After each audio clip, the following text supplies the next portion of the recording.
दोस्तों सोचो, अगर किसी दिन कोई तुमसे आकर कहे कि तुम पूरी तरह से इंसान नहीं हो तो तुम्हारा क्या रिएक्शन होगा। शायद तुम हंसोगे या हो सकता है तुम डर जाओ या फिर इस सोच में पड़ जाओ कि क्या वाकई में ऐसा पॉसिबल है।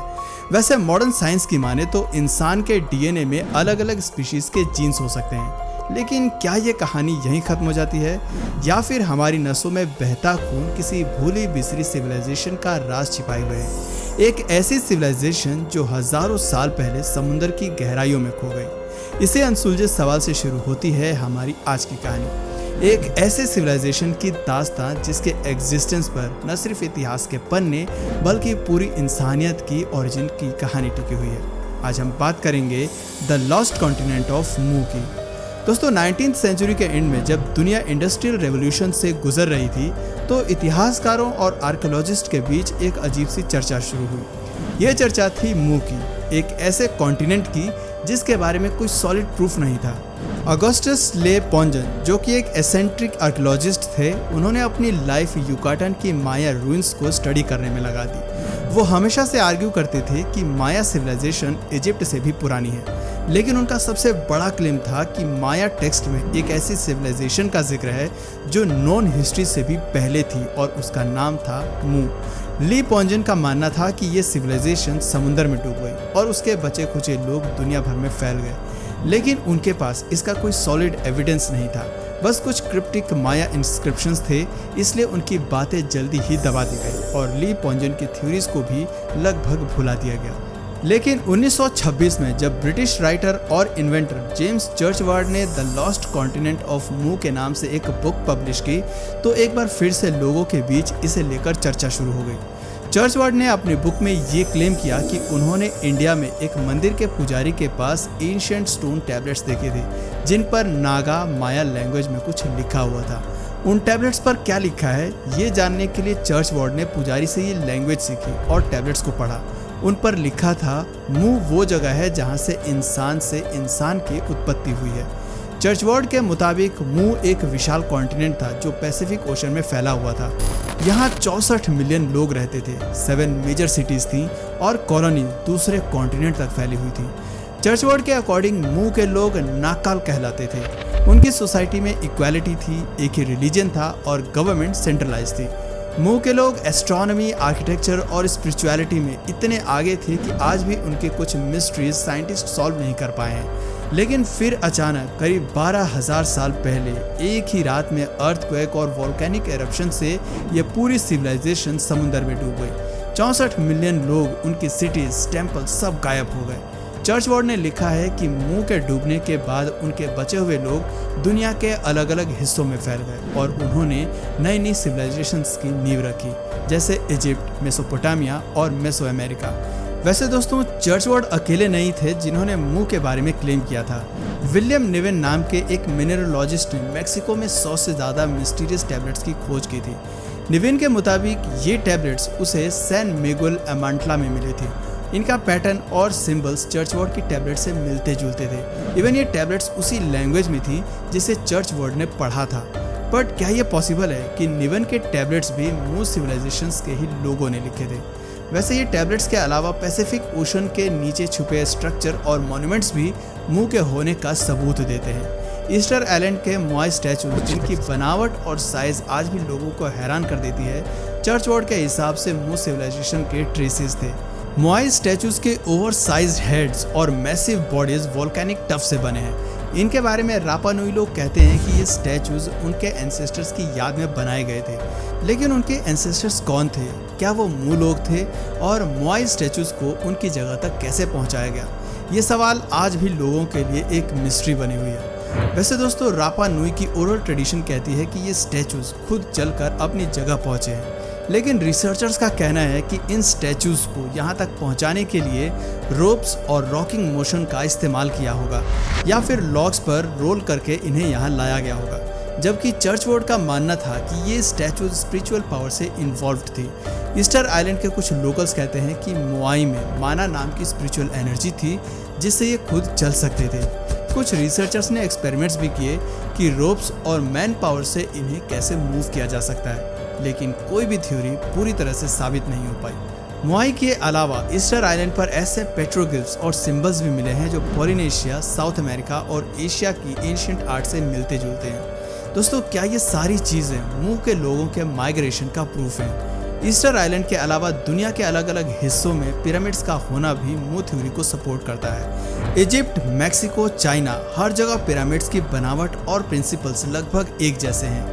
ग्रेट पिरामिड ऑफ गीजा की मैथमेटिकल प्रिसीजन, तेओटिहुआकान के पिरामिड्स का अलाइनमेंट और चाइना के शंजाई पिरामिड का ज्योमेट्रिक डिज़ाइन, ये सब एक ही ब्लूप्रिंट की तरह लगते हैं। दोस्तों, कुछ थ्योरीज कहते हैं कि मू के लोग जब दुनिया भर में फैल गए तो अपने नॉलेज और आर्किटेक्चर को साथ लेकर गए। शायद यही रीज़न है कि पिरामिड्स के डिज़ाइन में इतनी सिमिलैरिटीज़ हैं। कुछ रिसर्चर्स तो ये भी मानते हैं कि पिरामिड्स सिर्फ टॉम्ब्स या टेम्पल्स नहीं थे, बल्कि एनर्जी हब्स थे, एंशिएंट टेक्नोलॉजी के सेंटर्स जिनका सीक्रेट आज भी हमारे लिए रहस्य है। वैसे सोचने वाली बात ये भी है कि क्या मू के लोग सिर्फ ह्यूमन थे या कुछ और थे? एंशिएंट एस्ट्रोनॉट हाइपोथेसिस कहती है कि एक्स्ट्रा टेरेस्ट्रियल्स ने धरती पर आकर अर्ली ह्यूमंस को गाइड किया या शायद मॉडिफाई भी किया। सुमेरियंस, मायंस और हिंदू वेदास, इन सब के एंशिएंट टेक्स्ट में डिवाइन बीइंग्स या स्काई गॉड्स का जिक्र है जिन्होंने इंसान को बनाया या गाइड किया। क्या मू इन बीइंग्स का पहला कॉन्टैक्ट पॉइंट था? चर्च वर्ड के मुताबिक मू के रूलर्स डिवाइन बीइंग्स थे जिनके पास ऐसी नॉलेज थी जो प्रिमिटिव ह्यूमंस के पास हो नहीं सकती थी। तो क्या ये पॉसिबल है कि मू एक हाइब्रिड सिविलाइजेशन थी, ह्यूमंस और एक्स्ट्रा टेरेस्ट्रियल का मिक्सचर? कुछ लीजेंड्स में ये भी कहा गया है कि मू के लोग टॉल, फेयर स्किन्ड और ब्लू आइड थे, जो पॉलिनेशियन, नेटिव अमेरिकन और इवन यूरोपियन मिथ से भी मिलते हैं। दोस्तों, क्या ये सब कोइंसिडेंस है या फिर सच में एंशिएंट ह्यूमंस और किसी कॉस्मिक रेस के बीच कोई कनेक्शन था? अगर ये सब सच है तो मू के लोग कहाँ गए? चर्च वर्ड का क्लेम था कि एक ही रात में अर्थक्वेक और वॉल्केनिक इरप्शंस ने मू को समुद्र में डुबो दिया। 64 मिलियन लोग, उनकी सिटीज और उनकी पूरी सिविलाइजेशन, सब कुछ गायब हो गए। कुछ रिसर्चर्स मानते हैं कि सडन डिसअपीयरेंस अटलांटिस के मिथ से भी मिलता जुलता है। क्या ये दोनों लेजेंड्स एक ही घटना के दो वर्जन्स हैं या फिर एंशिएंट ह्यूमंस ने किसी कॉस्मिक डिजास्टर या एलियन इंटरवेंशन के कारण अपनी पूरी हिस्ट्री खो दी? जियोलॉजिकल एविडेंस को देखें तो पैसिफिक ओशन की मैपिंग में कोई बड़ा डूबा हुआ कॉन्टिनेंट नहीं मिलता है। टेक्टोनिक प्लेट्स के हिसाब से भी इतना बड़ा लैंड मास अचानक गायब नहीं हो सकता। लेकिन कुछ मरीन जियोलॉजिस्ट ने पैसिफिक फ्लोर पर ऐसे अंडर वाटर प्लेटूज और सी माउंट्स चेन्स देखे हैं जो एंशिएंट लैंड मास के फ्रेगमेंट्स हो सकते हैं। ऐसे में क्या ये मू के बचे हुए हिस्से हैं? चर्च वर्ड के नकल टैबलेट्स को भी किसी और ने कभी नहीं देखा, कोई सेकेंडरी एनालिसिस हुआ ही नहीं। लिंग्विस्ट्स और हिस्टोरियंस मानते हैं कि अलग अलग सिविलाइजेशन ने अपनी लैंग्वेज और आर्किटेक्चर इंडिपेंडेंटली डेवलप की, फिर भी दुनिया भर की कल्चर्स में एक लॉस्ट होमलैंड की कहानी मिलती है, एक ऐसा देश जो समुद्र में डूब गया। पॉलिनेशियन मिथ्स में हवाई की, ग्रीक मिथ्स में एटलांटिस, हिंदू मिथ्स में कुमारी कंदम, हर जगह एक लॉस्ट लैंड की कहानी है। क्या मू सिर्फ एक मिथ है या इसके पीछे कोई सच छुपा है? हो सकता है मू एक लॉस्ट कॉन्टिनेंट न होकर एक लॉस्ट मेमोरी थी एंशिएंट ह्यूमंस की, जो किसी बड़ी नेचुरल डिजास्टर या माइग्रेशन के बाद अपनी जड़ों को भूल गए। शायद मू, एटलांटिस और लीमुरिया जैसे लेजेंड्स हमारे सबकॉन्शियस में छुपी उस पहली सिविलाइजेशंस की याद हैं जिसने हमें शेप दिया, या फिर शायद हम सब सचमुच कुछ एलियंस जीन्स हैं और हमारी असली ओरिजिन स्टोरी अभी भी समुद्र की गहराइयों में छुपी हुई है। कुछ जेनेटिक्स मानते हैं कि एंशिएंट ह्यूमंस में ऐसे जीन्स हैं जिनका सोर्स अभी तक नहीं पता चल पाया। क्या ये मू या किसी और लॉस्ट सिविलाइजेशन से आए हैं या फिर ये सब इमेजिनेशन है और हमारी असली ताकत हमारी क्यूरियोसिटी में छिपी है? अगर मू सच में था तो उसकी कोई ना कोई निशानी आज भी हमारे आसपास जरूर होगी। तो क्या कभी कोई ऐसी टेक्नोलॉजी या आर्टिफैक्ट हमें मिलेगा जो इस लॉस्ट सिविलाइजेशन की सच्चाई को साबित कर सके? कुछ लोग मानते हैं कि Bermuda triangle, Pacific ring of fire या मिस्टीरियस अंडरवाटर रूम्स जैसे योनागुनी मॉन्यूमेंट, ये सब मू के बचे हुए हिस्से हो सकते हैं। कुछ रिसर्चर्स ये भी स्पेकुलेट करते हैं कि मू के सर्वाइवर्स ने अपनी नॉलेज को सिंबल्स, मिथ्स और ओरल ट्रेडिशंस में छुपा दिया ताकि फ्यूचर जनरेशंस उसे डिकोड कर सके।